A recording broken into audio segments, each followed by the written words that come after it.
অবশেষে বন্ধুরা বৃষ্টি এসেই গেল।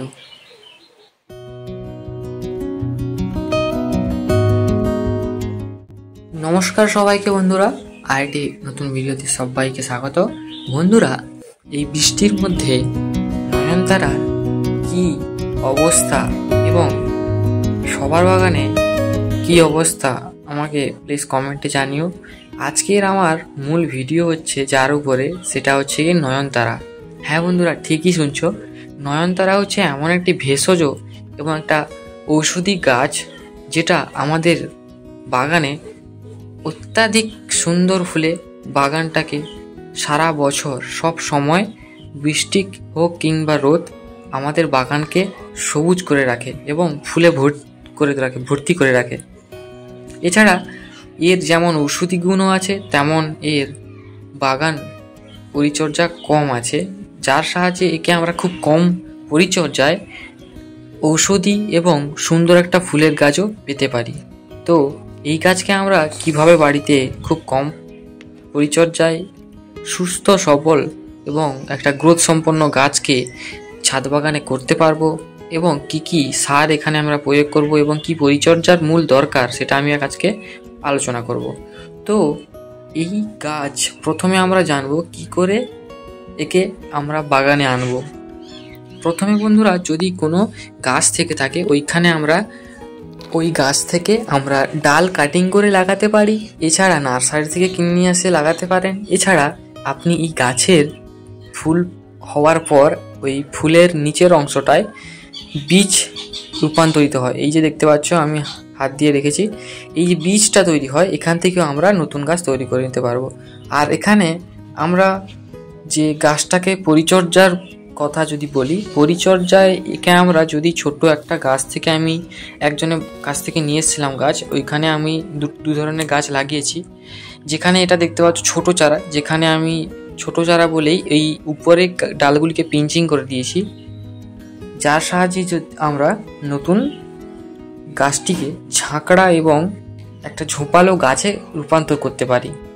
তো কিছুদিন বৃষ্টির জন্য আমি এগুলিকে সাইডে করে দিয়েছিলাম, কারণ সরাসরি বৃষ্টি যদি না পড়ে, তো দেখতেই পাচ্ছ যেগুলি একটু আগেই আমি যেটা দেখিয়েছিলাম সেটা হচ্ছে 5-6 দিন আগে যেটা আমি পিঞ্চিং করেছিলাম ডালগুলো। দেখতে পাচ্ছ 5-6 দিনের মধ্যে কতটা গ্রো হয়েছে এবং যতগুলো নতুন ডাল বেরিয়েছে সেগুলো থেকেও ফুল এবং ফুলের কুড়ি চলে এসছে। আর এই ছোট্ট গাছে দেখতে পাচ্ছ অসংখ্য ফুলের কুড়ি, তাহলে ভাবতেই পারছো যে একটু বড় হলে বা এই ছোট প্যাকেট থেকে আমরা যদি বড় কোনো টবে প্রতিস্থাপন করে দিই, তাহলে ওখানে গাছটা আরও ঝোপালো হবে এবং আরও ফুলে ভরে তুলতে পারে। তো এই ওষুধি গাছ এবং একটা সুন্দর ফুলের গাছ আপনি ছাদ বাগানে অনায়াসে করতে পারেন।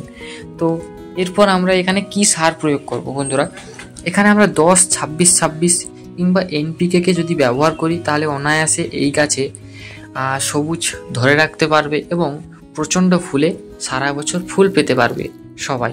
তো ছাদ বাগানে আশা করি সবাই এই গাছটা লাগিয়েছো। যদি না লাগিয়ে থাকো বন্ধুরা, নার্সারি থেকে কিংবা পাশাপাশি কোনো জায়গায় যদি থেকে থাকে গাছ, ওখান থেকে বীজ সংগ্রহ করে গাছটিকে নতুন চারায় রূপান্তর করে আপনার ছাদ বাগানে নিয়ে আসতে পারেন। এবং সাজেস্ট করবো এই নয়নতারাকে আপনারা সরাসরি বৃষ্টির মধ্যে রাখবেন না, কারণ বৃষ্টির মধ্যে প্রচণ্ড গোড়া পচা বা শিকড় পচে গাছটা মারা যায়।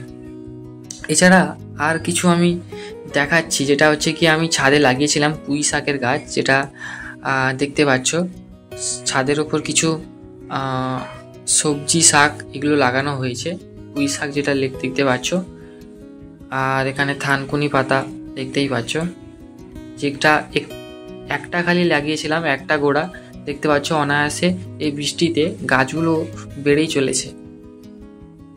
সবাই জানো বন্ধুরা, এই সময় প্রচণ্ড অর্থাৎ সব জায়গায় গাছ লাগানো চলছে, কারণ এই সময় যে কোনো গাছ লাগালে অনায়াসে শিকড় মাটিতে ধরে যায় এবং গাছগুলো খুব দ্রুত বৃদ্ধি পায়। এই বৃষ্টির জলে সব গাছই খুব দ্রুত বৃদ্ধি পায়। আর আমার ছাদে এইখানে 3 তলায় যে দেখতে পাচ্ছ আরও কিছু সবজির গাছ রয়েছে, এখানে করলা এবং কাঁকরোলও লাগিয়েছিলাম, যেখানে এই কাঁকরোলটায় ফুল আসছে কিন্তু ফুলগুলো ঝরে পড়ছে, কী কারণে জানি না। প্রথমবার কাঁকরোলের গাছ লাগিয়েছিলাম, যারা কাঁকরোল গাছগুলো লাগাও ছাদ বাগানে কিংবা চাষ করো, তারা যদি ভিডিওটা দেখে থাকো বন্ধুরা, আমাকে অবশ্যই কমেন্ট করে জানাবে যে কী কারণে এই ফুলগুলো হয়ে শুকিয়ে যাচ্ছে এবং ঝরে পড়ছে গাছ থেকে। আর করলা গাছটা দেখতেই পাচ্ছ কত ছোট গাছে অসংখ্য ফুল এবং ফল এসে গেছে। আর আশা করি বন্ধুরা আমার এই ভিডিওটা খুবই উপকারী হয়ে উঠবে নতুন বাগানীদের জন্য, অর্থাৎ ছাদ বাগানীদের জন্য। তো চ্যানেলটিকে অবশ্যই সাবস্ক্রাইব করে নিও এবং পরবর্তী ভিডিওর জন্য রেডি থাকো। আর বন্ধুদের মধ্যে শেয়ার করে দিও এই ধরনের বিভিন্ন বাগান বিষয়ক এবং বিভিন্ন ফসল বিষয়ক ট্রিক্স পাওয়ার জন্য।